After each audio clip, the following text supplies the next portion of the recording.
방송을 시청하시는 청취자 여러분, 한 주간도 안녕하셨죠? 오늘도 전주에 이어서 이사야 강의 1장 그 6번째 시간을 맞이했습니다.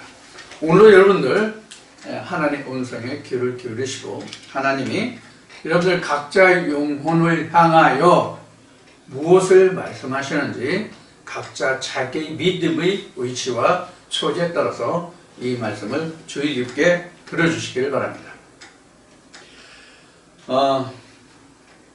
우리가 하나님의 말씀을 들을 때에, 우리가 하나님의 말씀을 들을 때에 하나님의 말씀을 자기 마음판에 새겨서 자기 것으로 만들지 않고 그냥 이 말씀을 듣는 것으로 만족하고 그것으로 내가 하나님께 나갔다, 하나님을 만났다, 내가 구원받았다, 은혜를 입었다 이렇게 얘기하시면 안 된다 하는 이야기를 그 틈이 있을 때마다 말씀을 드렸어요. 그러한 마음의 자세가 우리가 이미 이사야 1장에서 공부한 바와 같이 몇 절에 나오냐면 12절인가요? 12장 1장 12절에 나온 말씀같이 내 마당만 밟을 뿐이라 이런 말씀이 있어요. 1장 12절에요. 12장 말미에 끝에 내 마당만 밟을 뿐이라 이렇게 이제 말씀이 있죠. 그런 결과가 되는 거예요. 그래서 우리가 하나님 말씀을 대할 때 가장 우리가 주의 깊게 명심해서 대할 것이 뭐냐면 말씀은 곧 하나님이니까 하나님을 대할 때 마음을 다하고 뜻을 다하고 성품을 다해서 하나님이 이 글자를 통해서 말이 없는 생명이 없는 이 문자를 통해서 내게 주시고자 하는 생명이 무엇인지를 들을 수 있도록 우리가 노력을 해야 돼요. 우리가 그래서 학교 다닐 때에 국어책을 배우잖아. 국어를 배우잖아. 이미 학교에 들어가기 전에 말은 다 할 줄 알잖아요. 그런데 그 말 뜻을 어휘라고 그러지. 그러니까 자라나면서 말이 많아지잖아. 단어가 많아지잖아. 그러니까요. 그걸 어휘라고 말하는데 어휘가 많아진다고.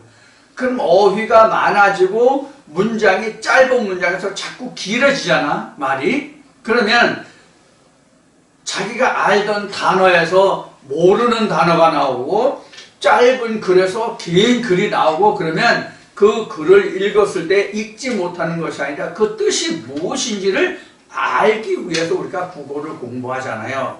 그래서 내가 국민학교 시절에 지금은 초등학교지만 지금은 초등학교에서 어떻게 공부하는지 모르지만 내가 국민학교 시절에 국어를 배운 그것을 추억하자면 4학년 때부터 이제 그렇게 하더라고요. 4학년 때부터, 국민학교 4학년 때부터 그러는데, 국어책을 읽으면 문단 나누기를 해.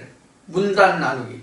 문단 나누기는 뭐냐면, 우리도 성경을 보면, 여러분들 지금 한글 개역 개정판 같은 거는 이게 문단 나누기가 안 돼 있거든요. 그런데, 저희가 보고 있는 한글 옛날 한글 개역 개정판 KRC인데 이것을 보면은 말씀이 구간마다 동그라미 표 해가지고 이렇게 했으면 이렇게 이제 문단 나누기 이렇게 해놓은 부분이 있어요. 그런데 이제 지금 개역 개정으로 나오는 것은 이런 것이 없는 것 같더라고. 그럼 이제 여기서 여기까지가 한 문단이에요. 이게 원래 성경에는 문단이 없는 거예요. 몇 장 몇 절이 없는 거예요. 그냥 쫙 써나간 거예요. 이걸 우리가 보기 편하게 하기 위해서 장절을 만든 거거든. 근데 이 문맥이 그냥 기록된 게 아니라 다 선지자가 이 순서에서 말씀을 기록했기 때문에 순서가 있다고 말씀이. 그래서 말씀을 앞뒤 구분해서 듣는 것 듣고 또 차례로 듣는 것이 그래서 중요해요. 왜냐하면 순서가 있기 때문에 차례대로. 그런데 앞뒤 가리지 않고 들어서 전체를 엮어도 되고요. 방법은 여러 가지예요. 그런데 듣는 걸 이렇게 문단 나누기를 해가지고 그 뜻을 해석한단 말이에요. 여기서 여기까지는 이런 뜻, 여기서 여기까지는 이런 뜻, 여기서 여기까지는 이런 뜻. 전체를 묶으니까 무슨 뜻? 이렇게 배운단 말이에요. 국민학교 4학년부터. 성경도 마찬가지예요. 그래서 우리는 지금 무엇을 배우냐면 지금 문단 나누기를 배운다 이렇게 생각하시면 돼요. 문단 나누기를 배워서 그것을 문단과 문단기를 합해서 하나의 문단으로 만들어가는 거예요. 그러나 성경 66권을 한 문단으로 만드는 것을 요한계시록 10장에서 이것을 작은 책이다 이렇게 되는 거예요. 그것이 내게 생명책이 되는 거예요. 아버지께까지 가지고 갈 말씀이 되는 거예요. 그게요. 그게 천국이에요. 그게 천국이라고. 작은 책으로 엮여진 말씀 그 자체가 천국이라고. 천국이 다른 게 아니에요. 그게 천국이에요. 그게 법궤가 되고 그게 천국이에요. 자, 그래서 여러분들 성전 뜰만, 마당만, 하나님의 전 마당만 밟지 말고 여러분들이 마당에, 마음의 마당에 하나님의 말씀이 새겨지게 하시란 말이에요. 한 말씀을 들어도 그렇게 해야 그 말씀이 여러분들의 영혼을 이끌어 갈 수 있고 힘들고 어려울 때 내 속에 들어오는 모든 악한 기름을 물리칠 수 있는 힘과 원동력이 되는 거예요. 하나님의 말씀만. 자, 그래서 오늘도 시작하는 이 말씀에 여러분들이 귀를 바싹 기울여서 마음을 기울여서 주의 깊게 들어주시길 바랍니다. 들은 것으로 자라면 안 됩니다, 여러분. 들은 것으로 자라면 안 됩니다. 무엇을 듣든지 간에 한 말씀이라도 내가 캐치해는 깨닫고 내가 거기서 건져내는 게 중요한 거예요. 낚시 가는 게 중요한 게 아니라 세상에 낚시도 가서 고기를 잡아야 진짜 낚시한 거잖아. 못 잡으면 허탕쳤다고 그러잖아. 그렇죠? 여러분들도 지금 고기를 낚으러 왔다고 생각하시면 돼요. 이거 내 얘기가 그냥 세상 낚시 얘기가 아니라 마태복음 13장에 예수가 나오잖아요. 예수가 말하잖아요. 마치 천국은 어부가 그물을 가지고 고기 잡는 것과 같다고. 그래서 그물을 끌어올려서 좋은 고기는 그릇에 넣고 나쁜 것은 버린다 이런 데 있잖아요. 그렇게 하라는 얘기예요. 그래서 낚시를 얘기한 거예요. 그냥 하는 얘기 아니고. 자, 이제 21절 갑시다. 1장 21절. 신실하던 성읍이 어찌하여 창기가 되었는고 공평이 거기 충만하였고 의리가 그 가운데 거하였더니 이제는 살인자들 뿐이었도다. 이렇게 했어요. 지금 무엇을 책망하는 거죠? 예루살렘 성을 지금 책망하고 있어요. 그럼 실제 예루살렘 성을 책망한 거예요? 성이 생명이 있어요? 예루살렘 성이 생명이 있어서 책망하냐고. 책망하면 예루살렘 성이 듣겠냐고 하나님의 말씀을. 물론 이사야를 통해서 말씀하고 계시지만 예루살렘 성에 대해서 야 예루살렘 성아 너 하나님이 이렇게 말씀하신다 그러면 예루살렘 성이 듣겠냐고. 그래서 모두에 시작할 때 뭐라고 그랬어요? 이것은 이스라엘의 누구에게 이스라엘이란다. 예루살렘의 누구에게 하나님이 하시는 말씀이다? 예루살렘 성읍의 성직자들에게 하는 말씀이다 이거예요. 이제 이 말씀이 계속 나오니까 이제 이렇게 보세요. 그래서 신실하던 성읍이 신실하다고 하는 것은 하나님께 온전한 열매가 있는 하나님의 참된 그런 거란 말이에요. 이게 신이 믿을 신이고 실이 그 열매잖아요. 열매. 이 실자라는 것은요 꿰뚫었다는 뜻이에요. 꿰뚫었다는 뜻이에요. 실자가 거기 어미 모자도 있고 거기 이제 구자 같이 된 것도 있죠. 그 실자를 보면 여기에 어미 여러분들 성경에는 한글로 되어 있는 거가 한글 보면 이렇게 되어 있단 말이에요. 이렇게 되어 있거든요.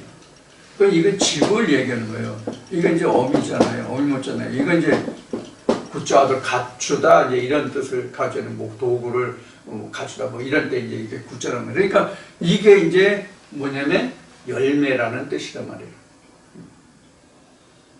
자, 그러면 이 신이라는 것은 사람의 말이 신이에요, 사실은 이게. 사람의 말. 이게 인과 언이거든요. 그래서 사람의 말이에요. 그럼 성경에서 사람이라는 것은 예수뿐이 없거든요.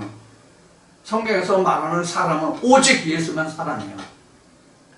성경에서 말하는 사람이 오직 예수만 사람이라 그런 뜻이에요.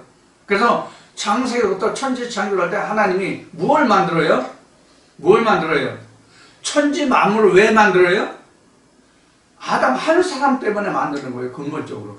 세상이 있고 세상이 있고 아담의 그의 생기를 불어넣었을 때 생명이 됐잖아요. 생명이 되니까 하나님이 그때 만드신 게 뭐예요? 에덴이잖아요. 그러니까 우리 코에 하나님의 말씀이 들어오지 않으면, 즉 내가 말씀을 입은 자가 아니면 하나님의 동상이 형성이 안 돼. 하나님 나라가 내게서 지어지기 시작을 않는다고. 이게 그동안 수없이 얘기했던 뭐가 같으냐면, 내가 이 세상에 태어나려면 어머니 태중에 내가 잉태되어야 되잖아. 어머니 태중에 내게 잉태되어야 10달 후에 내가 세상에 나오잖아요. 마찬가지라고. 우리도 하나님의 말씀이 우리 마음속에서 잉태되지 않으면 내가 예수를 알 수가 없다고. 이런 것을 여러분들 명심하셔야 돼요. 그래서 이제 명심하셔야 된다. 그래서 여기 신실하던 성읍이 이런 것은 하나님의 말씀으로 충만했던 예루살렘은 여호와의 법궤가 있는 곳이 예루살렘이에요. 성읍이 어째여 창기가 되었는고. 이 창기라고 하는 얘기는 이게 여자가 남자를 이렇게 끌어들인다는 뜻이 바로 창기란 말이에요. 남자를 끌어들인다는 뜻이 창기인데, 그럼 남자를 끌어들이면 자기 정해진 배필만 끌어들이면 이건 창기가 아니죠. 그럼 창기가 아닌데, 정해진 배필만, 정해진 상대만 끌어들이면 그건 창기가 아닌데, 정해지지 않은 무한한 많은 남자들을 끌어들이는 여자가 창기잖아요. 이게 지금 우리나라는 많이 그래도 정화가 돼서 실제 지금 우리나라도 그 많은 창녀촌이 있었지만은 지금은 없잖아요. 제가 그 젊은 시절 20대 30대만 해도 서울 한복판에까지 그 홍등가가 있었어요. 서울에 유명한 곳이 많이 있었어요. 서울역 주변에 종로 주변에 성령리 주변에 없는 데가 없을 정도로 영등포 이런. 그런데 지금 이제 다 정화되고 산성이 뿔뿔이 흩어졌잖아요. 그렇다고 없어요? 다 있어요. 그러면 창기는 뭐라고 얘기해야 돼? 불특정 다수라고 얘기해 맞겠구나. 불특정 다수의 씨를 자기 몸에 받는 거잖아요. 이게 창기란 말이에요. 이게 창기야. 그럼 이걸 역할을 하나님 안에서 이것을 생각하면 뭐냐면, 이 말씀도 받고 저 말씀도 받고 저 말씀도 받고, 쉬운 예로 이 교회 말씀도 한번 들어보고 저 교회 말씀도 한번 들어보고 그 교회 말씀도 들어보고, 이 사람은 어떻게 얘기하나 저 사람은 어떻게 하나, 이렇게 해가지고 같은 말씀인데 홍길동 목사는 이렇게 하고 임꺽정 목사는 이렇게 하고 누구는 이렇게 하고, 이렇게 해도 저렇게 해도 그렇게 해도 설명할 수 있구나, 이렇게 받아들인단 말이에요. 우리가 말씀을. 이게 창기란 말이에요. 이게. 그럼 히브리서에 가면은 이렇게 해서 낳은 자식을 뭐라 그래요? 사생자다 그랬단 말이야. 사생자라고 하는 것은 애비 없는 자식의 사생자예요. 그러면 우리가 자 봅시다. 사생자.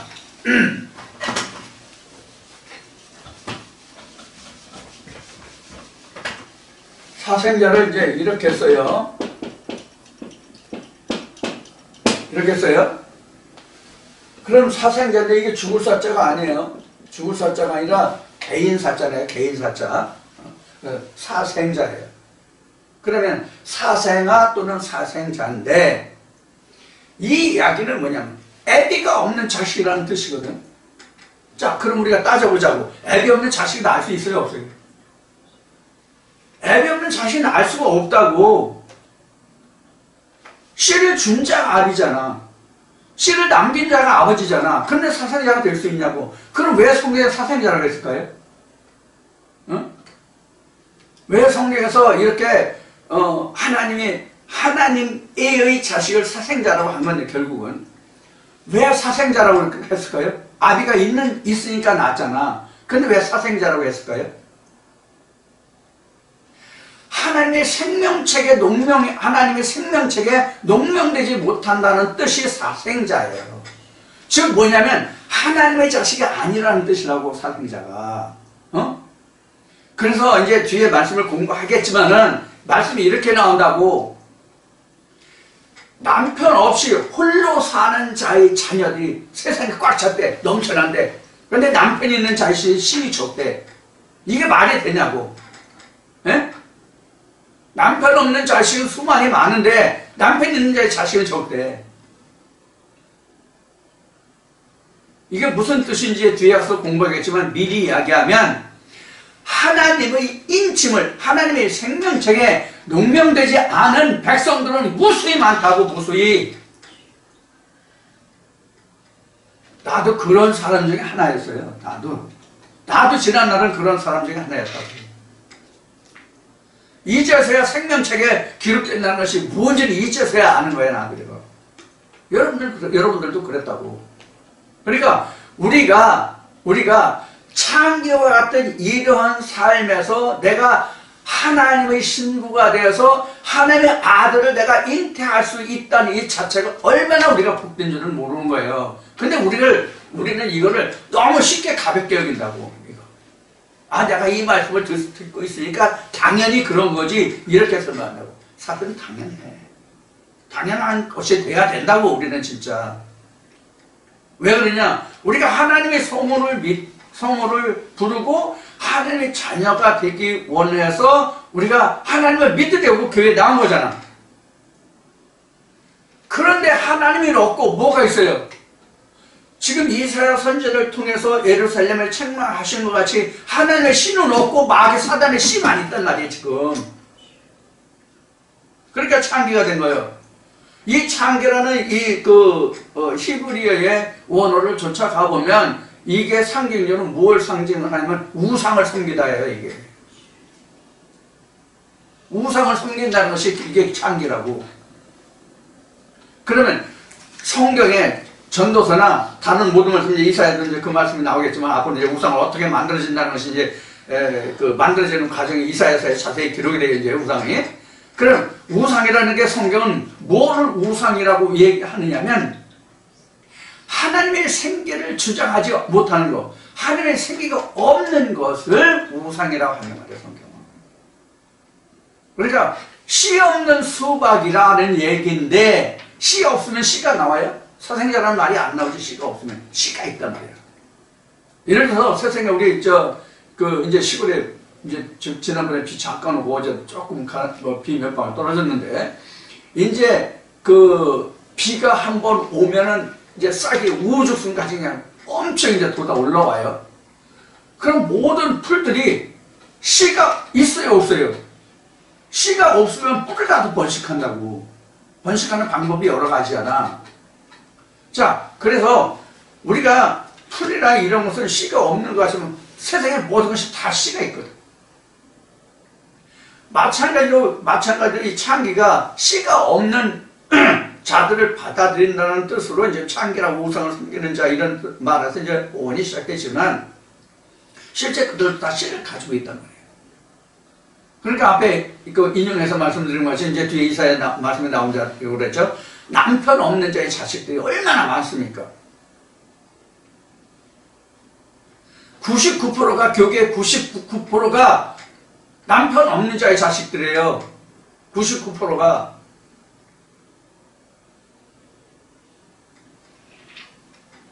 그래서 이제 이것도 이사야 이제 말씀 뒤에서 이제 다시 또 공부하겠고 또 빌립보서에 이제 그 사도 바울도 말했듯이 하나님의 생명을 주장하지 못하고 즉 생기로 주장하지 못하고 태어나지 못하는 자들을 하나님이 뭐라고 얘기하냐면 내 종과 같이 덩어리 개가 있느냐라고 하나님이 말씀하신다고.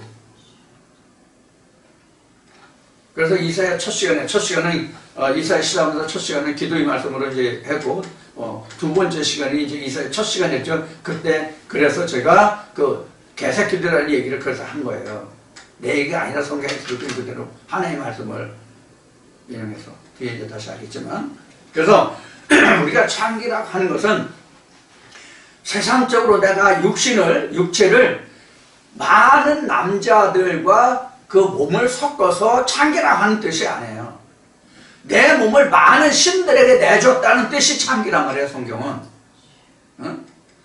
그래서 그 요한복음 이제 끝났지만 요한복음 4장에서 그 수가성 여인이 그 야곱의 우물에서 예수를 만났을 때 내 남편을 데려오라고 하니까 난 남편 없다고 거짓말했잖아요. 근데 실제 남편이 몇이었어요? 5이었잖아요.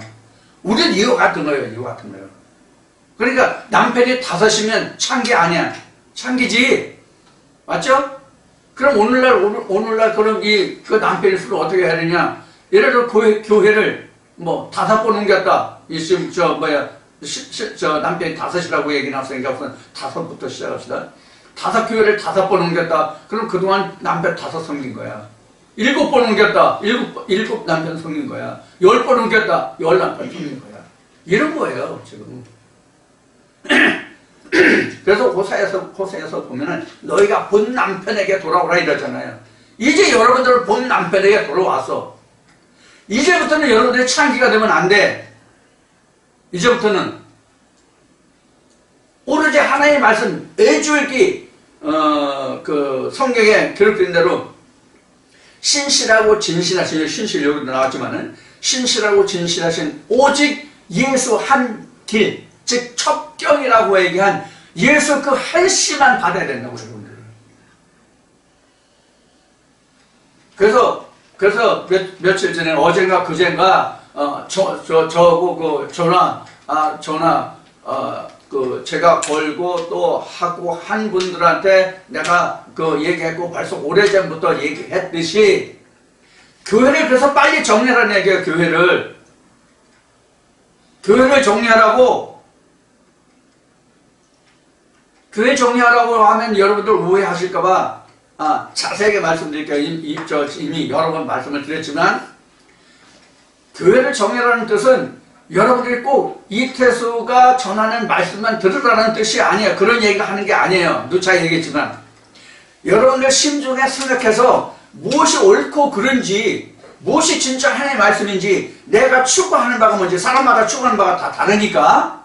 사람마다 다 추구하는 바가 달라요. 교회 똑같이 다니는 것 같아도 다 추구하는 바가 다르다고. 그러니까 자기 추구하는 바가 무엇이 옳고 그러냐를 좇아서 결정하라고. 아니면선 다 끌어내. 하나만 해. 잘 되든지 잘못되든지 간에 창기가 되지 말라고. 하나만 쫓아가라고. 하나만. 세상 말에서 뭐 애꾸눈이든지 찐따든지 외팔이든지 외눈이든지 한 남자를 정했으면 그 남자한테 일부 종사하라고. 믿음은 다른 건 몰라도 믿음만은 꼭 한 신만 쫓아가라고. 성경에 기록된 바와 같이 그렇지 않으면 그 나중 형편이 처음만 못하니까. 지금은 그런 역사가 상당히 줄어들고 있어요. 왜냐하면 기도원이 옛날같이 극성을 안 부리기 때문에. 전에 삼각산 기도원이니 뭐 세계다 국내 여러 군데서 그 기도가 열성이고 기도원이 열성일 때는요, 진짜 기도원에서 잘못되고 부흥회 갔다 잘못되는 사람들이 한둘이 아니었어요. 나도 겪은 바거든요. 특히 여자분들 조심하라고요. 그래서 옛날 동영상 보면 여러분들 정신 똑바로 차리십시오. 어느 귀신이 채가는지 모른다라는 세상 말 있잖아요. 실제로 그래요. 내가 어느 귀신한테 어느 신한테 내가 붙들릴지 모른다고. 그래 정신 바싹 차리고 성령의 교회들 쓴 말씀이 무엇인지를 내가 캐야 된다고. 교회 다니면 여기가 조사오니 하고 엎드려 있으면 죽는지 사는지도 모르고 그냥 죽는다고. 자, 여기서 이제 창기가 나왔기 때문에 말씀을 드렸고요. 그 다음에 공평이 거기 충만하였고, 여기서 거기라는 것은 예루살렘 성을 얘기해요. 예루살렘은 공평이 충만하였고, 이 공평이라는 것이 뭐냐면 하나님의 의가 공평해요. 하나님의 의가 공평이라고. 하나님의 의가 왜 공평이냐면 하나님의 의만이 심판이 기준이 되거든요. 하나님의 의만이. 하나님의 심판이 기준이기 때문에 그것이 공평의 저울이에요. 이거 저울 같은 건 이제 에스겔서 같은 말씀에 이제 그 저울추 뭐 이런 나오고 주머니에 거짓줄 뭐 넣지 마라 이런 말씀도 있고 여러 가지 말씀이 많아요. 그래서 공평이라는 것은 곧 하나님의 진리 말씀, 곧 예수 그리스도가 공평이에요. 예수 그리스도가 저울추예요. 심판의 저울추예요. 요한계시록에 보면 14만 4천을 그 천사의 청량으로 총량하니까 144규빗이 되는데, 이것은 사람의 청량 곧 천사의 청량 곧 사람의 청량이라 이렇게 나오죠. 그 사람이 너나 나나 그나 이 사람을 얘기하는 것이 아니라 이 시간 시작할 때 말했듯이 그 사람은 예수예요. 예수의 자로 총량제로 총량했더니 14만 4천이 144규빗이 됐다라는 뜻이거든요. 자, 공평에 대해서 말씀드렸고, 거기 충만했고, 의리가 그 가운데 거하였더니, 이 의리가요, 의리가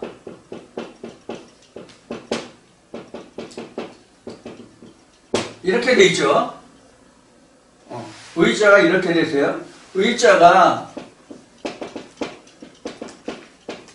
이렇게 써지니까 여러분들 한문으로 된 성경이 아니기 때문에 이게 구분할 수가 없을 텐데, 성경에 보면 이 의자가 있고요,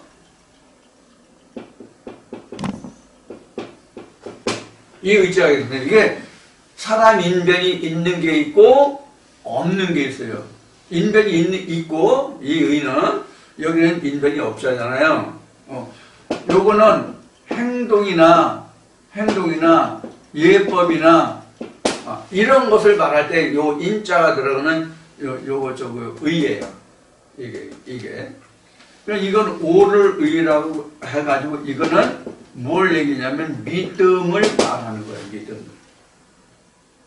그래서 의라고 성경에서 이 의라고 하는 것이 그냥 한글로 그냥 의라고 하면 여러분들이 그 보기에 어떤 의인지 여러분들 구분하기가 힘드실 거예요. 그래서 앞뒤 문맥을 여간 조심해서 보시지 않으면 하나님 말씀이 무엇인지를 알지 못하면, 특히 모르면 이게 성경 읽어도 한글만 하면 무슨 뜻인지 몰라요. 저는 그래서 여러 번 얘기했지만 저는 이거 국한 같이 된 건데, 이거 성경의 표지가 다 너덜너덜 떨어져 가지고 이거 성경 표지 하는데, 이 성경 사는 거 그때 당시에 한 5만 원 정도 하던가 쓸만한 거. 그런데 이거 4배 정도 주고 이걸 표지만 하셔야 돼요. 뜻이 빨리 하기 때문에. 그래서 이거는 이 의는 인변이 없는 건 믿음을 이야기하고, 인변이 있는 것은 행동, 예법. 즉 이것은 성경에서는 율법의 의고, 이거는 여기 있는 것이 믿음의 의예요. 이거는. 그래서 이게 이제 그 사도 바울 서신에 고린도후서 3장 가면은 너희가 어찌하여 그 의문에 기록한 의문 죽을 의문에 기록한 거기 의문이 바로 이거예요. 이렇게 나와야 돼요. 의문이. 이게 율법, 그래 율법이다 이렇게 합니다. 행위로 하는 거. 그래서 로마서에 보면은 그 행위의 율법으로는 그 온전함을 받을 육체가 없다. 이런 말씀이 나오죠. 요걸 이제 구분해드렸고, 그래서 의리라고 하는 것은 믿음으로, 즉 하나님의 진리로 그 지키는 도리, 이게 의리예요. 그러니까 믿음으로 그 행해 나가는 도리, 이게 이제 의리예요. 의리가 그 가운데 예루살렘 성에 거하였었는데 이제는 살인자들 뿐이었도다. 아니 지금 하나님이 이사를 통해서 말씀하시는 이 장소가 어디에서 말씀하신다고 제가 말씀드렸죠? 예루살렘이잖아요. 아니 예루살렘은 앞에는 창기가 나왔고 뒤에는 살인자가 나왔는데, 그럼 예루살렘은 전부 여자들이 왜 이방인 남자들만 불러들이고 거기서 계속 살인만 벌어져서 이런 말씀이 기록됐을까요? 실제로는 오늘날 모든 교회 다니는 사람들이 행하는 것과 똑같아. 똑같은데 뭐가 없다는 거예요? 하나님의 공평과 의리가 없다는 뜻이에요.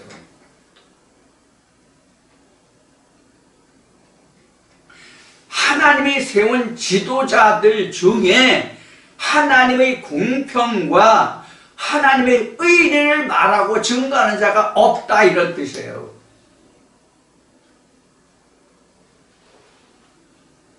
그러면 하나님의 공평과 하나님의 의를 전하고 공부할 사람이 누구예요? 이스라엘 백성들이에요? 이스라엘 백성들이 하냐고. 이스라엘 백성들이 제사장들을 가르쳐요? 교회 목사가 있고 성도들이 있으면 성도가 목사 가르쳐요? 그런 교회 있어요? 없어요. 동서고금을 통해서 한 번도 그런 역사가 없었다고. 이제 뒤에 말씀을 보면 이제 앞으로 어떻게 될 거다 하는 것을 이사야가 이제 기록하고 있지만, 정상적인 계통은 목사들이, 심리학으로 목사들이 성도들을 치리하잖아. 그러면 성도들이 목사를 치리한다는 얘기를 할 수가 없는 거잖아요, 교회가. 그러니까 이 말씀이 누구를 향해서 하시는 말씀이냐면 이스라엘 백성들을 향해서 하는 말씀이 아니라 이스라엘의 지도자들에게 하시는 말씀이다, 그런 얘기예요. 이 얘기를 다시 왜 하느냐를 말씀드린다면, 신학에서는 이사야 시작할 때 말씀드렸듯이, 신학에서는 이 각 성경을 배울 때 이게 기록자가 누구며 연대가 언제며 이것이 누구에게 전해졌으며 수신자가 누구냐는 거죠. 이렇게 얘기해요. 수신자가 누구예요, 지금? 그러면 여기 이사야서는 이스라엘의 종교 지도자들이다, 그런 얘기예요. 이사야서만 그런 것이 아니라 모든 성경의 사실은 이스라엘의 지도자들에게 주신 말씀이에요. 예를 들어서 우리가 모세 오경이라고 그러잖아요. 모세 오경이라고 하잖아. 창세기부터 신명기까지 모세 오경이라고 그러잖아. 모세 오경이라는 그 모세도 모세에게 준 글이지 이스라엘 백성들에게 준 글이 아니잖아, 말씀이. 그 말씀으로 그럼 왜 모세에게 줬냐? 이스라엘 하나님 백성을 이렇게 치리하라고 준 거잖아요. 그럼 그 말씀을 받아 가진 자가 누구야? 이스라엘의 지도자들이잖아. 영적 지도자들. 근데 말씀을 자기가 다 삼켜버렸어. 이거 하루살인과 누구 약대는 삼키고 뭐 이런 말씀이 이제 보험서에 나왔지만은 그걸 지금 책망하고 계신 거예요. 그래서 다른 말씀에는 너희가 공평을 하수같이 강같이 여기라 이런 말씀이 그래서 나온 거란 말이에요. 그래서 우리는 지금 신학에서는 이 성경의 기록이 이스라엘 백성들을 향해서 아니면 이방인을 향해서 주어진 것으로 생각해.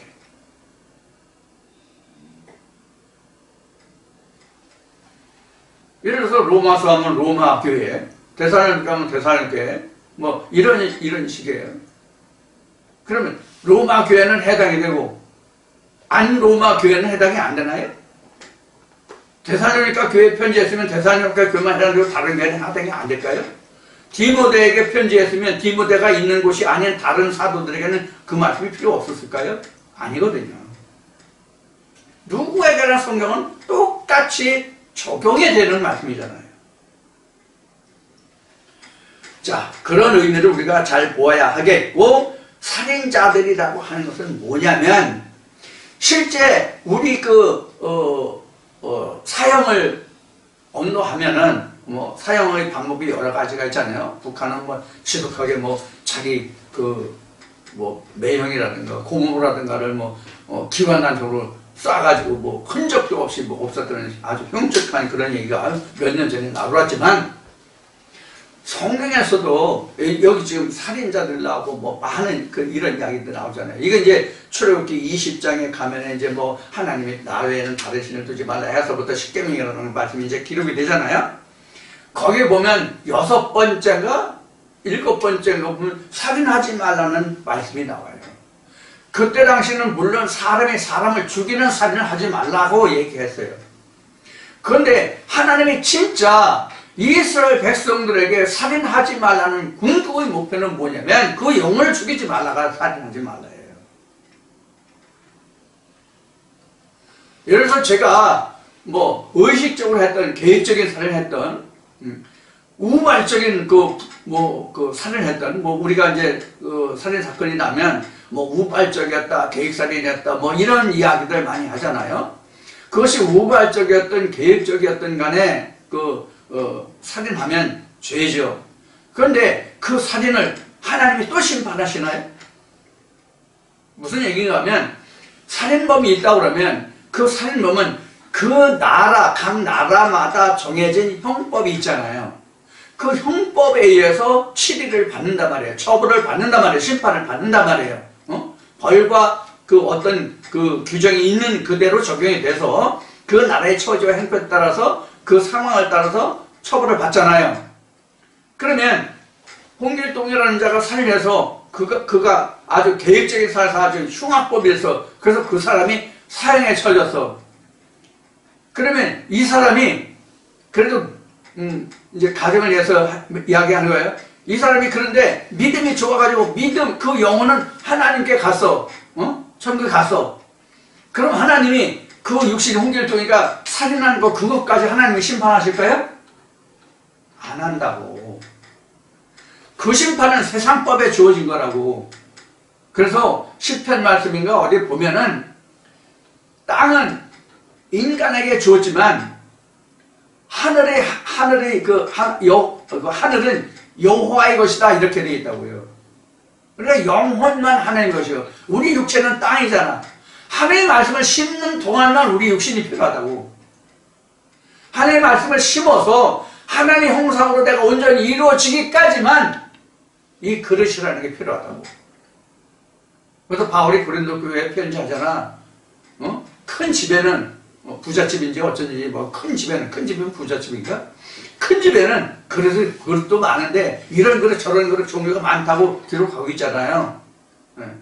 그 그릇을 깨는 게 살인이고 겉으로는 속으로는 그 영혼을 죽이는 게 살인이야. 그래서 야고보서 보면 살인하지 말라 하느니가 또한 도적질하지 말라 하느니가 또한 살인하지 말라 하였으니 내가 살인하지 않아도 도적질하면 이미 두 가지 율법을 다 모든 율법을 다 범한 것이다 이렇게 말하고 있거든요. 그러니까 우리가 영혼을 죽게 하면 모든 율법 10가지 율법을 다 범한 거가 된다 그런 뜻이에요. 그럼 결국 뭐예요? 영을 이야기하는 거예요. 그래서 이사야 말씀 시작하면서 너희들이 주위 백성들에게 홀랑 다 벗겨 먹어도 그 영혼만은 살려줘야 될 거 아니냐. 그래야 내가 하나님 앞에서 내가 심판을 좀 면할 거 아니냐라고 얘기를 한 거예요.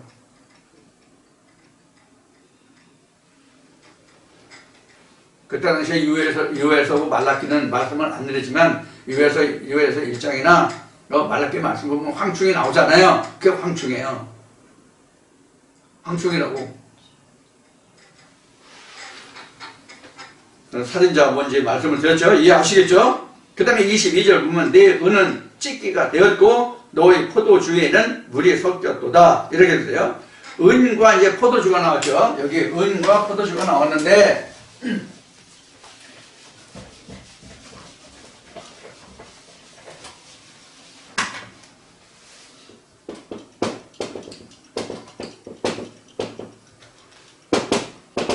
은과 포도주가 나왔는데 성경은 금속이 여러 가지 나와요. 제일 많이 나온 게 뭐예요?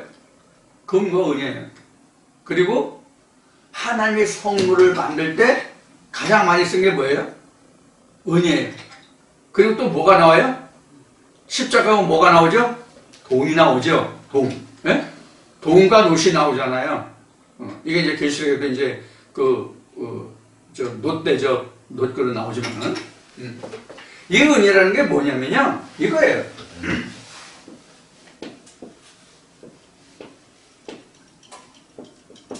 이거예요. 이 그림 뭐예요? 여러분들 이 그림 익숙하죠? 이게 뭐예요? 예루살렘이 금이에요. 지금 법궤란 말이에요. 법궤가 있는 곳이 예루살렘이잖아요. 이게 이제 그러니까 성소가 되는 것이고, 이건 법궤가 있으니까 지성소잖아요. 하나님이 금이고 우리가 이 말씀을 받은 자가 은이에요. 이 금이나 은을 불에 넣는다고 그러지. 그 금이나 은을 세공하려면 그 노에 넣잖아. 노에 넣으면 찌꺼기 불순물이 뭐 찢기잖아. 찢기잖아. 근데 여기 지금 뭐라고 되어 있어요? 22에 내 은은 찢기가 되었고, 내 은은 찢기가 됐고, 이렇게 된단 말이에요. 그러니까 지금 이스라엘 백성들이 지도자가 이 머리잖아. 이 머리가 변하니까 그 믿음이 뭐가요? 찢기가 되었고. 이 찢기는 그 도가니, 금은 세공할 때는 되게 큰 거에 안 하고요. 요 손바닥만한 그 도가니 있어요. 조그만 거. 여기에다 가열해가지고 그 금반지, 은반지 이렇게 만들 때, 할 때, 옛날에 제가 어렸을 때만 해도 어머니들이 그때는 비녀를 많이 했을 때예요. 제일 흔한 게 뭐예요? 은비녀였어요, 은비녀. 은비녀. 이 은비녀를 만들 때 조그만 도가니에 넣고 은을 한다고. 큰 데도 안 해요, 이런 거 할 때는.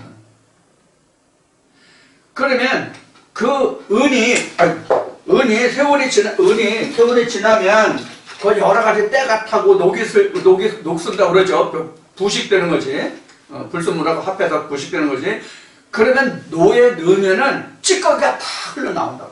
찌꺼기가 다 오히려 떠. 그럼 그거 다 건져내. 맑을 때까지 건져내. 보신 분들 많이 있을 것 같은데. 찌끼 다 건져낸 다음에 순전한 은만, 찌꺼기 다 빼낸 다음에 그 은만 가지고 비녀를 만든다든가 은수저를 만든다든가 이렇게 했단 말이에요. 그런데 이제 순은만 하면 강도가 약하기 때문에 구부러지거나 이게 잘해요. 부러지지 않는데. 그래서 구부러지거나 휘거나 이런 것을 방지해서 이제 다른 것을 적당히 넣어가지고, 실제 실용하는 은수제에는 다른 것을 섞지만, 그래서 찢기가 됐다는 얘기는 찌꺼기 불순물이 됐다 그런 얘기예요. 하나님은 신실한 공평과 의리가 이스라엘 백성들이 이렇게 찢기가 된 믿음이 됐다는 얘기예요. 하나님이 떠나서 버려야 할 것들이 됐단 말이에요. 저는 여러분은 그렇게 되면 안 됩니다. 순수한 은으로 우리가 남아야 됩니다.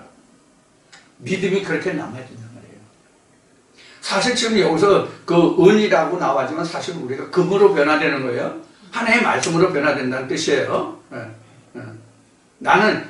모든 인간은 이제 5장 가면 나오겠지만 이 인간은 나무를 비유했어요. 아까 이제 그 바울이 고린도에 편지할 때 뭐 부자집에 큰 집에는 뭐 그릇 종류가 많은데 거기 뭐 여러 것이 나와서 거기 나무 그릇도 나오지만은 자 이렇게 우리가 하나님에게서 받아가신 그 은혜가 우리 마음이 이제 우리 일반적으로 얘기하면 이렇게 표시가 혼이죠. 이 혼이 완전히 다 찌꺼기가 돼버려요. 하나님 말씀을 얻고 하나님 은혜를 떠나서 공평 의의를 다 버렸으니까. 그래서 찌끼가 되었고 너희 포도주에는 물이 섞였도다. 이 포도주가요. 여러분들 이제 계시록 공부했잖아요. 요한복음 앞에 우리가 요한계시록 공부하고 그러면 이제 요한복음으로 들었는데 요한계시록 공부하고 요한복음으로 들었는데 요한계시록에 보면 진노의 포도주 많이 나왔죠. 진노의 포도주. 원래 포도주는 예수의 피의 상징이잖아요. 요한복음 14장에서 17장까지 제자들이 책임만전하면서 포도주와 빵을 가지고 이 포도주는 내 피의 상징이고 이 그 빵은 내 살의 상징으로 이제 그렇게 기록된 것을 우리가 공부하잖아요. 마찬가지로 여기서 이 포도주라고 하는 것은 이사야 5장에 이제 다시 이 포도나무에 대해서 이제 언급이 되고 또 요한복음 15장에서도 포도나무가 나오죠. 나는 포도나무에 너희 가지라. 그래서 너희가 나로 말미암아 가지를 쳤으면 포도 열매를 맺을 것이요 나로부터 가지가 되지 않았으면 열매를 맺지 못한다는 말씀이잖아요. 그래서 포도주 하면 생명의 말씀과 저주의 말씀이 둘이 있다는 걸 여러분들 꼭 명심하셔야 돼요. 진노의 포도주도 있잖아요. 용과 마귀 사단이 주는 포도주도 있잖아. 그건 진노의 포도주잖아. 예수가 주는 포도주가 있고, 즉 신포도주가 있고 국산품의 포도주가 있단 말이에요. 우리가 신포도주를 마시면 안 되는 거예요. 실제 내가 술 담그는 거 포도주 내가 전문가인데, 포도주를 내가 지금 30년이 넘게 지금 담그고 있는데, 포도주가 신포도주가 되는 것은 뭐냐면 열매를 잘못 맺어서 그래요. 포도주가 진짜 맛있게 되려면 포도의 당도가 최소한도 21 브릭스가 넘어야 돼요. 21 브룩스가 넘어야 된다고. 근데 우리나라는 포도가 아무리 달고 맛있어도 대체적으로 14, 15 브릭스뿐이 안 돼. 그리고 우리는 포도주를 담그려면 뭐를 추가해야 돼? 당도를 높여야 발효가 되니까 설탕을 넣는 거야. 그래서 이거 순수한 포도주가 아니야. 이건 성경적으로 말하면 이건 섞인 포도주야. 이건 가미가 된 거란 말이에요. 순수한 포도만이 그 발효된 게 아니라고. 이런 걸 마시고 나면 골 때려. 여러분들 술 안 마셔봐서 모르죠? 포도주 마셔봐 한번. 응? 예수가 날마다 포도주만 마셨죠? 다른 술 안 마셨죠? 여러분들도 포도주를 좀 마시라고. 난 날마다 포도주 마시지만 엄청 좋아해요. 포도주예요. 여러분들 지금 여러분들에게 포도주 드리고 있는데 이 포도주 맛이 어떠하뇨? 맛있게 받아 드시기 바랍니다. 자, 그래서 여기서 물이 섞였다고 하는 얘기는 뭐냐면 불순물이 들어갔다고요. 불순물이. 순수한 포도주가 아니라는 얘기야. 그런데 여기서 문제가 바로 뭐냐면 우리가 이게 순수한 포도주인지 진도의 포도주인지 물이 섞였는지 독약이 섞였는지 모른다는 데 문제가 있는 거예요. 그럼 왜 몰라요? 왜 모르냐고. 하나님의 종이 아닌 사람들로부터 하나님이 예수가 이러이러하다라고 우리가 가르침을 받았기 때문에 이게 진짜 포도주인지 가짜 포도주인지를 모르는 거야. 그게 지금 이사야 1장의 스토리가 지금 그거란 말이에요. 지금 물이 섞였다는 뜻이 너희가 나를 버리고 떠났으니 거기 물이 섞였도다. 순수한 포도주가 아니다. 그거 먹으면 내 영혼이 살리다가 아니라 내 영혼이 죽으리라 이럴 것 같은 얘기예요. 근데 그게 포도주, 그러니까 소믈리에가 있어야 포도주 소믈리에가. 포도주 감별하는 사람들을 소믈리에라고 그러죠. 포도주 소믈리에라고 그러죠. 커피 소믈리에, 포도주 소믈리에 이렇게 얘기하더라고. 근데 진짜 소믈리에를 만나야 이게 진짜 가짜 어떤 포도주가 진짜 국산 포도주를 분별하는데 그걸 못한다고. 여러분들 그런 소믈리에를 만나시길 바랍니다. 포도주의 진짜 포도주의 소믈리에는 누구예요? 예수 한 분이에요. 극상품의 포도주 소믈리에는 예수 한 분뿐이라고. 여러분들 그분을 만나서 극상품의 포도주를 꼭 날마다 마셔주시기를 기원드립니다. 자, 그래서 이제 포도주에 대해서 설명을 드렸고요. 순수한 포도주가 아니면 안 됩니다. 23절에 내 방백들은 패역하여 도적과 짝하며 다 뇌물을 사랑하며 사례물을 구하며 고아를 위하여 신원치 아니하며 과부의 송사를 수리치 아니하는도다. 여기 보면 지금 이스라엘의 지도자가 어떻게 하고 있는지가 지금 23절에 지금 자세히 나오세요. 내 방백들이에요. 방백들은 이스라엘은 보통 그 10부장, 50부장, 100부장 이렇게 해서 그 방백들을 세워서 이스라엘 통치하게 했잖아, 하나님이. 그 사람들이 방백들이에요. 그러니까 이스라엘의 우두머리급 지도자들이 방백들이에요. 이 방백들이 하는 짓거리가 뭐냐? 패역하고 도적과 짝하며. 패역하다는 것은 못된 짓 하는 거예요. 그리고 도적과 짝한다. 뭐냐면 하나님 말씀이 아닌 것으로 바꿔치기 하고 이게 하나님 것이라고 하고 하나님 것을 뺏어. 이걸 말라께서 도적질했다고 그래. 너희가 내 것을 도적질하고도 우리가 어찌 감히 하나님 것을 도적질 안 하니까 이렇게 얘기해. 그러니까 앞에 21절 말씀으로 하면은 진짜 참 포도주를 극성품 포도주를 줘야 되는데 가짜 포도주를 주면서 이게 진짜 포도주다 이런 거 이게 도적질이란 말이에요. 진짜 포도주는 같이 감추고 떼먹었으니까. 지금 그걸 책망하시는 거예요. 하나님이 지금. 이스라엘 지도자들에게. 그러니까 목회하는 사람들 정신 차리라고.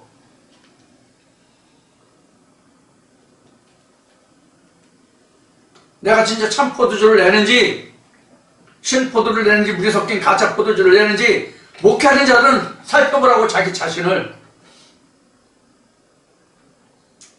내 말이 아니에요. 성경이 그렇게 기록하고 있어요. 사람으로 보면 저같이 어리석고 미련하고 제약투성인 사람이 없어요. 더럽고 추하기가 이를 데 없는 사람이라고. 그런데도 용감하게 이렇게 말할 수 있는 것은 하나님의 말씀이 그러하기 때문에 그래요. 하나님의 말씀을 하나 하시니까 안 할 수가 없어 하는 거라고. 세상의 목회자들 훌륭하지 않아서 배움이 적어서 지식이 적어서 그들을 욕하고 나무라는 게 아니라고. 세상을 크고 하나님을 크게 안 보이기 때문에 하는 얘기란 말이에요. 하나님이 하신 말씀이. 입술로는 나를 공유하는데 그 마음은 하나님이 없잖아. 자기 배만 불리고. 그러니까 목회자들은 정신 차리라고. 목회자들은, 모든 목회자들은 저부터 지금 여기에 해당하는 거예요. 여러분들만. 나는 안 그러니까 여러분들만 정신 차리라는 얘기가 아니라고.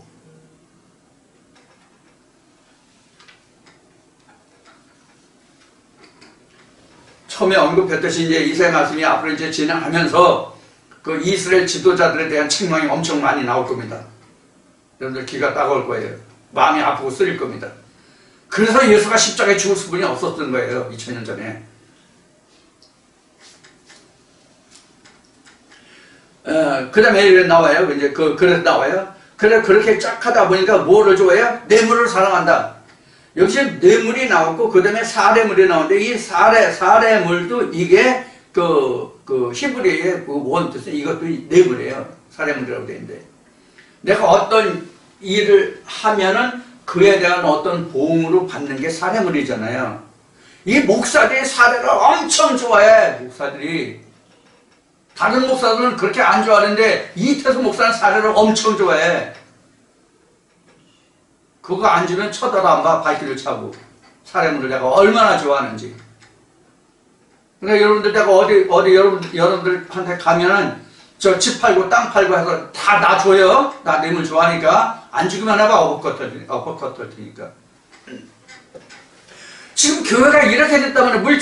물질 만능주의가 됐단 말이에요. 교회마다 다. 웬만한 교회는 없어서 땡땡 고생하는 목사들이 있는가 하면은 한쪽에는 물장구 치고 있는 목회자들이 얼마나 많어.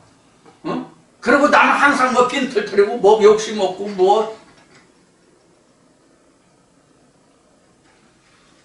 세상 뜻인 우리 어머니 화법으로 얘기하면 그 똥 싼 주제에 번복을 하면서 엉덩이를 뭉기면서 매화털에 오고 있는 소리들을 하고 있는 목회자들이 한둘이냐고.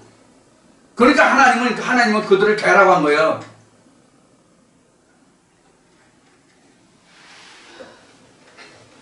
요새 교회마다, 대형 교회마다 지금 흘러나오는 방송 매스컴에 나오는 그 교회들이 많잖아요.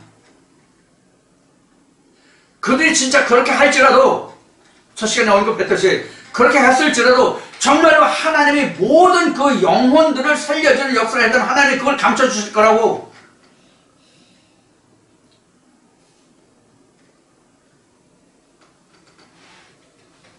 하나님한테 덮임을 받아야지.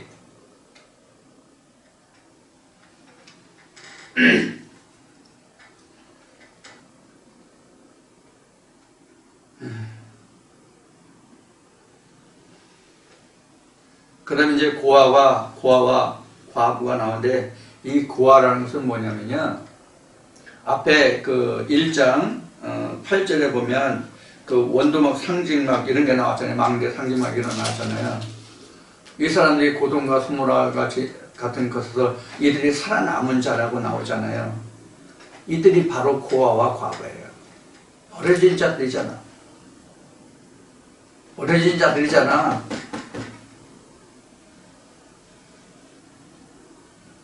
진짜 하나님을 찾아서 살고자 하는 자들은 다 이들 앞에 버려진 자들이잖아.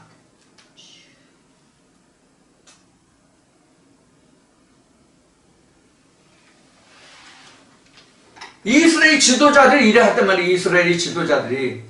어? 그래서 예수는 당시에 바리새인들이 어떠했으면 예수가 말하기를 바리새인들은 돈을 좋아하는 자라 이렇게까지 나오잖아. 복음서에 보면은. 사람이 육신이 있는 나는 물질이 반드시 필요해요. 하나님이 이것이 너에게 있어야 할 줄을 이미 아신다라고 성경도 기록하고 있다고.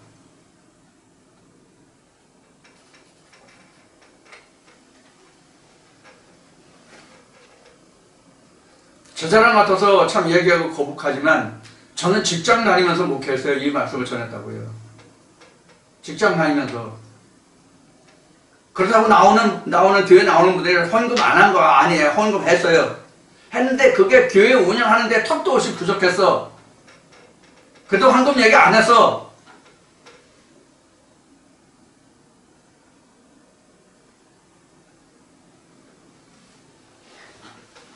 말씀만 들으라고. 그리고 여러분들이 교회가 나중에 커져서 내가 늙어서 돈을 못 벌게 되면 당신들이 나를 좀 공개해 주시오 이렇게 부탁하고 시작을 했는데 그것도 안 되는 거네. 자, 이렇게 고아는 이게 영적 목회를 하지 않는 사람들은 눈을 뜬 사람들을 못 봐. 눈 뜨고 못 봐. 이거를 내쫓아. 성경에 기록된 사람, 복음서에 기록된 것 같이 이렇게 눈을 떠 있는 사람들은 교회에서 출애를 시켜. 그러면서 하는 소리가 뭐야? 이것이 하나님을 숨기는 법이래 이게. 그 이야기가 지금 고아와 과부 얘기예요.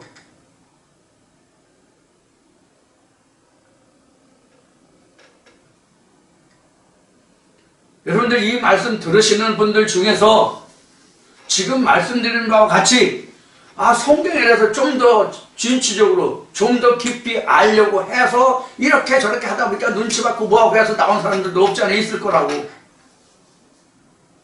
그게 바로 고아와 과부야. 고아는 부모가 없는 게 고아잖아요. 그러니까 버려진 자예요. 원어 뜻이 그래.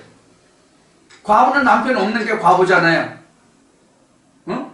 남편 없으면 과부잖아요. 근데 실제 그런 과부가 아니에요. 말씀에서 떨어져 나간 자야. 그들이 보기에는 말씀에서 떨어져 나간 자지.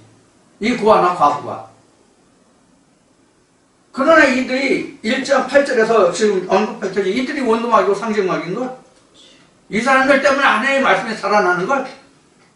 그래서 구원의 역사가 쉼없이 끝없이 이어진단 말이야. 영부터 영까지. 진짜 지난번에 영적 흑암기에 대해서 말씀을 드렸지만 그래서 영적 흑암기가 없는 거예요. 영적 흑암기라고 하는 것은 구약에서 신약으로 옮겨질 때까지 그 구간이 흑암기예요. 즉 율법 아래 있을 때가 흑암기라고. 본문에 처박혀서 코박고 있을 때가 흑암기라고. 영적 흑암기라고. 이게 보기는 보아도 듣기는 들어도 알지 못하면.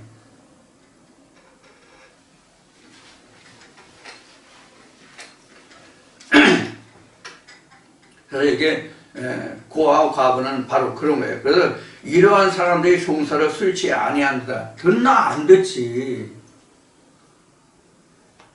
듣나 안 듣지. 오히려 좀 눈을 떠가면서 그 목사한테 질문하고 하면은 옛날에 나의 경험으로 말한다면은 그거 뭐 다 알아서 천국 갑니까? 그저 무조건 믿으면 됩니다. 이런 식이란 말이에요.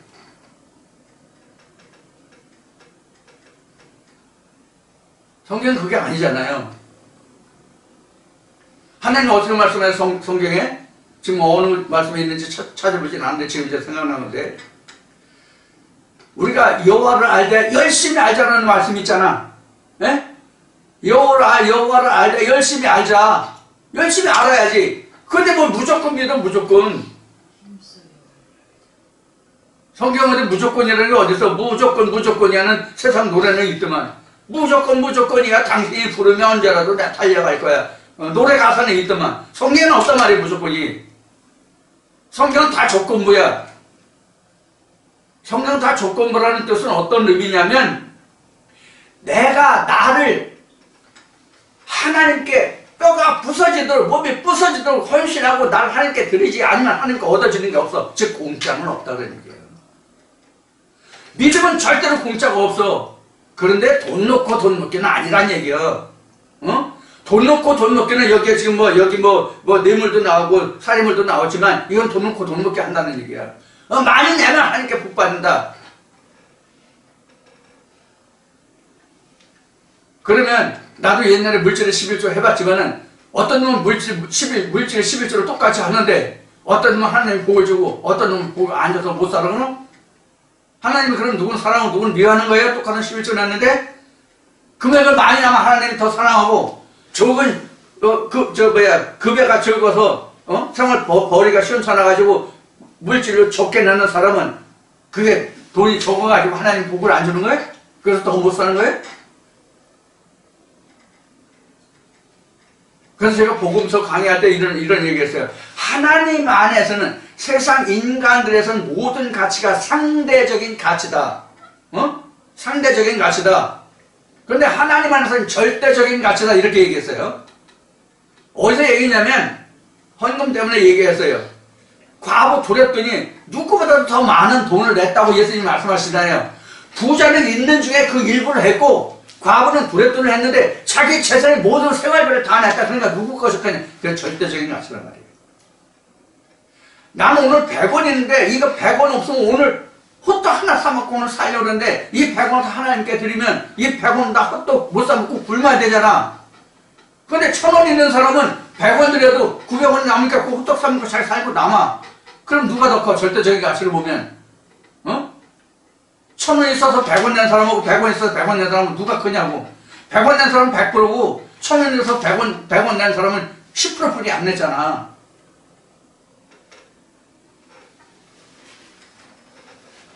이런 거란 말이에요. 하나님에서는 절대적인 가치를 따지지 상대적인 가치가 아니라고 하나님에서는. 그러니까 물질 가지고 배운 거 가지고 사람 태어난 외형 가지고 외모 가지고 판단하지 말라고. 그 영혼이 어떠한가 한번 보라고. 그 영혼이 어떠한가 한번 보는 것은 또한 내가 그 자기 교회에 목회하는 교회 그 사람들에게 어떤 하나님의 신을 부어줬느냐를 먼저 생각하라고. 내가 어떤 하나님 신을 가지고 있는가. 입술로만 하나님 예수 한다고 해서 하나님의 신이 아니고 예수의 신이 아니니까.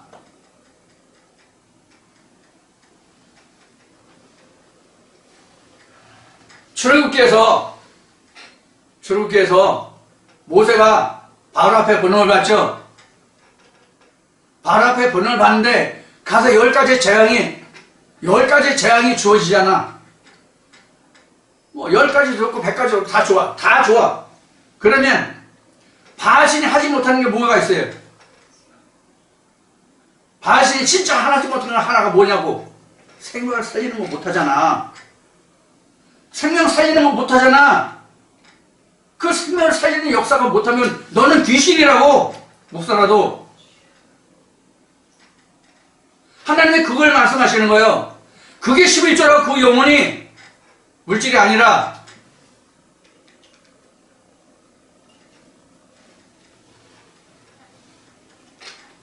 백목사들 똑똑히 들어도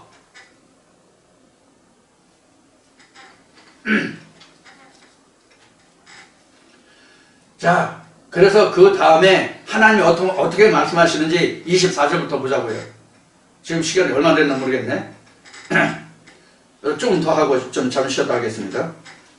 그러므로 주 만군의 여호와 이스라엘의 전능자가 말씀하시되 슬프다. 내가 장차 내 대적에게 보응하여 내 마음을 편케 하겠고 내 원수에게 보복하겠으며. 이게 원래 이제 제가 보는 성경은 보수하겠으면인데 이게 이제 원어를 찾아보면 이게 복수하겠다, 보복하겠다 그런 뜻이에요. 제가 보는 이제 한문으로는 보수하겠으며 그래서 보수하겠으며 이렇게 나왔어요. 자, 하나님이 이렇게 말씀하신단 말이에요. 그럼 하나님이 어떤 하나님이라고 성경은 정의합니까? 사랑의 하나님, 은혜의 하나님이죠. 그런데 지금 하나님이 뭐라고 여기 기록하시면 내 대적에게 보응한대. 그리고 보복하겠대요. 원수에게. 원수래. 이래도 하나님의 사랑이에요? 하나님이 이렇게 대적으로 여기고 보복하고 원수라고 말씀하시게 된 그 원인 제공자가 누구예요? 하나님이에요? 하나님의 말씀을 맡아 하나님의 일을 대리하는 그 하나님의 말씀의 대리자들이라고, 즉 목사들이란 말이에요. 이때 당시로 보면 선지자들이죠. 제사장들이죠.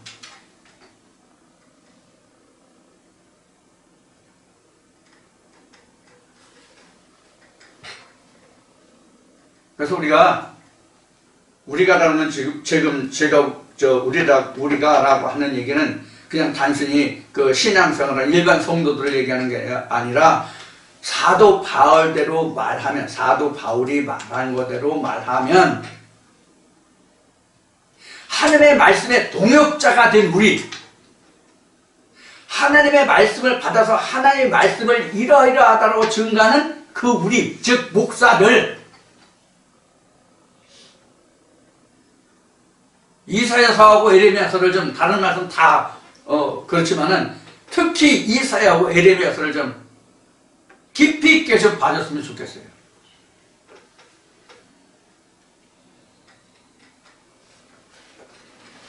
깊이 있게 받아나는 이런 좀 애람되지만, 나 같은 사람이 이렇게 얘기하는 게 애람되지만, 지금 그렇지 않으면 하나님이 여기 지금 말씀하시는 대적이고 또 뭐 원수 그래서 하나님이 어떻게 했어요? 보응하고 원수 보복하겠다고 해서 하나님 말씀하시잖아. 이걸 논하라는 얘기요. 돌이켜서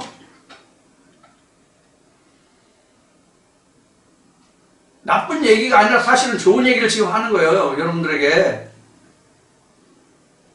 돌이키면 복이잖아. 돌이키면, 이제라도 돌이키면 복이잖아.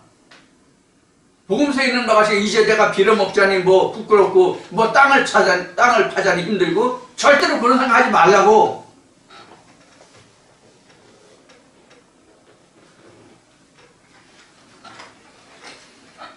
우리가 목회를 한다는 것은, 제가 하나님의 말씀을 받아서 하나님의 말씀을 대언하다 보니까 제가 느끼는 게 뭐냐면, 자기 목숨, 자기 영혼, 이 육신이 가지는 목숨이 아니라 이건 언제든지 한번 죽는 거니까. 그런데 가장 무섭고 두려운 것이 뭐냐면 그 영혼의 화예요. 그래서 목회를 한다고 하는 것은 자기 영혼을 하나님께 저당 잡히지 않으면 이게 다음에 목회를 할 수 없는 거예요. 그걸 점점 더 많이 느껴요. 처음보다. 자기 영혼 하나님을 저당 잡히고 해야 된다니까. 그 핏값을 내가 감당하겠소이다라는 소약이 아니라 맹약, 혈맹이 필요하더라고요. 혈맹이. 그래서 저는 이렇게 얘기해요. 하나님, 저도 연약한 인간입니다. 못합니다. 하나님이 모든 믿음의 선자들이 그렇게 하나님이 함께 하셔서 당하였던 같이, 그걸 이길 수 있었던 같이 하나님이 함께 해주시면이와, 그렇지 않으면 나는 감당 못합니다. 이게 제 기도예요.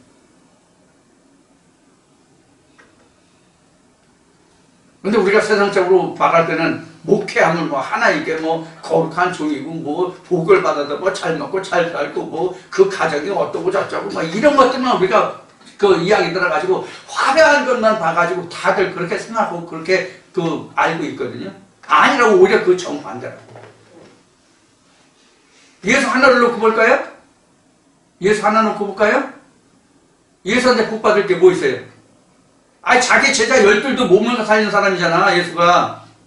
자기 제자를 아침에 미리석 따먹어서 바리새인들의 책망 받고 그랬잖아요. 그리고 저주받아가지고 십자가에 죽었잖아. 근데 그 사람한테 뭘 복을 달라고 비냐고, 무슨 복을 달라고.